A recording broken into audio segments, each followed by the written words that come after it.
come lick with your boy, come late. Come and blow some trees with your boy, let's late. We can watch a flick if your boy come late. We can joyride and explore late. Baby, come lick with your boy, come late. Come and blow some trees with your boy, let's late. We can watch a flick if your boy come late. We can joyride and explore. You're now tuned into Linked Up with Lux.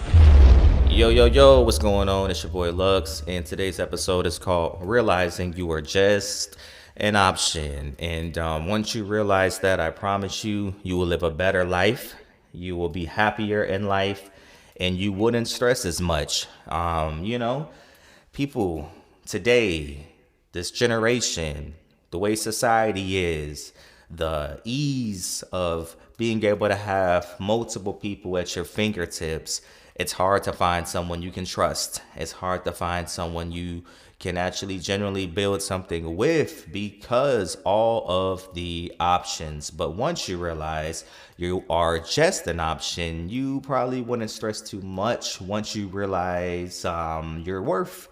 And understand that sometimes if people aren't showing you why they really mess with you, then chances are they're probably not the person for you. A lot of people are dismissive. We live in a world where we can be sitting next to our partner, our situationship, our potential boo, and they're on their phone texting and laughing and hee ha ha giggling, and we're thinking like, oh man, like they're probably texting their ex, they're probably texting the guy they met on that app, they're probably getting random DMs and, kiki with all them guys and stuff like that. Vice versa for women when it comes to men, and it's a crazy feeling, They always say when it comes to trust, obviously, you should trust a person until they give you reason not to trust them. But in today's, generation, it's kind of hard to just get into a situation and not assume the worst, unfortunately. And it's pretty wild. But what's the solution? It's not like hey, here's my password and let me get your password or whatever the case may be, and we'll just build our trust based upon that.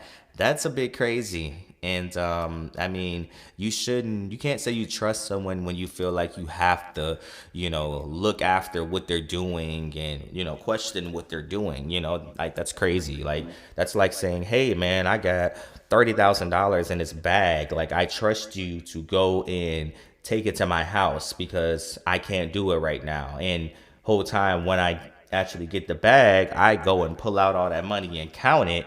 Because even though I trusted you to, transport it safely, I'm just going to verify and count this just to make sure it's all there because I didn't trust that you wouldn't steal from me. That's how relationships are. And it's very unfortunate, and I want no parts. I want no parts. Things can be so simple. We can lock in with each other. We can be each other's forever person and we can reassure each other. But people be having too many loose ends.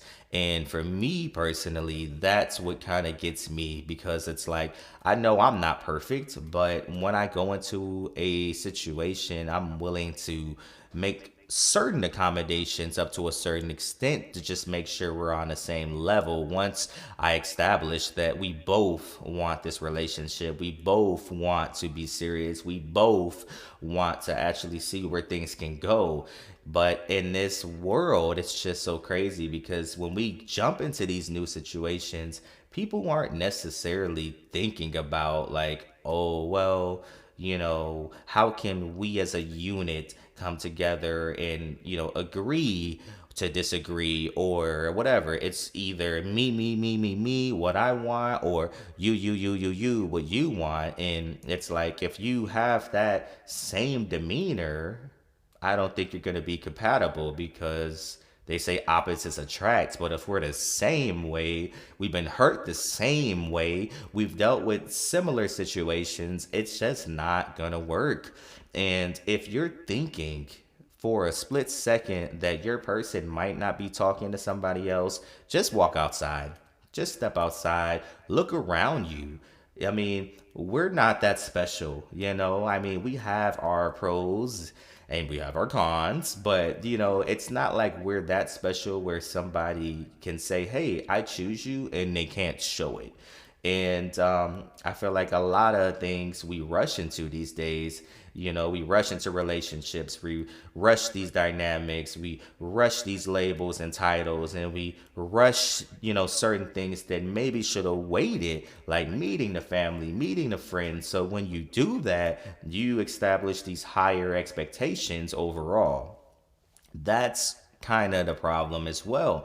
And it's a little crazy, I mean, everybody should take their time, but the moment that someone finds someone that actually likes them, people be so quick to just kind of bounce on it, like, "Oh my God, I can't believe this is happening. I'm attracted to you, and I like you, and we talk on the phone all day, and we are totally like gonna be together forever." But it's just like, just because you found somebody doesn't make that person your somebody. Just because you're spending your time with somebody doesn't mean that that person is the person you should be spending your time with. And sometimes people come into your life just simply to teach you a lesson, and that's the hard, honest truth that a lot of us, have to deal with and come to terms with, because we might really, really like somebody, but they're just not good for us. Some people only come into our lives to, prepare us for something else, or just being more aware of just situations in general, so it's like, when you have somebody, when you meet somebody that actually genuinely likes you for real, you need to cherish them.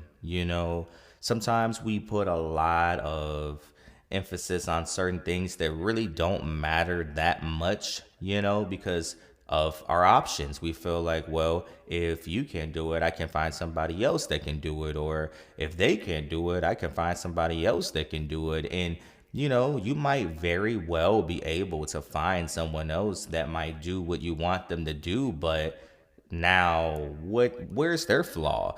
Maybe, they do what you want them to do, but now they do something else that the other person didn't do that you loved.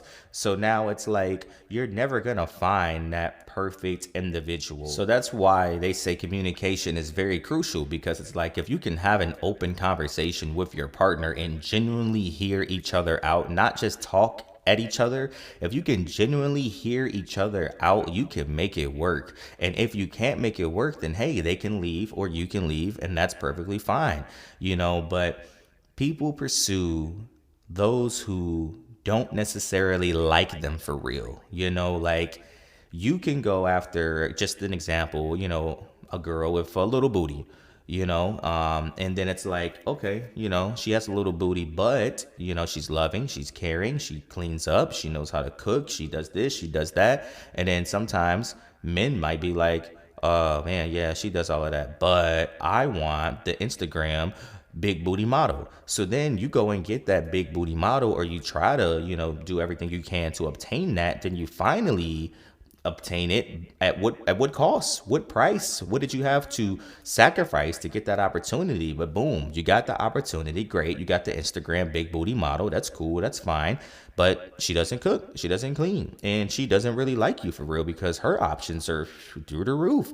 So you're just literally number 300 to her, so it's crazy. Anybody can have options though, whether you're the big booty Instagram model or you're the team love booty, young queen. But my main point is, you need to go after someone who actually likes you before it's too late. Because if you're constantly seeking more, you have something literally right in front of you, but you're seeking more. You're seeking more. I need more. This is cool, but I'd rather have this. Then you're going to end up in a situation where you have something that isn't really what you thought it would be. And that's also not saying, hey, just settle. Whoever you're with, just settle with. Clearly, there has to be respect there. There has to be mutual agreements in terms of dynamics and how things, should be. There has to be all of that good stuff, before you actually decide to be with someone. But my main point by emphasizing that was just saying, analyze what you have now and take what you have.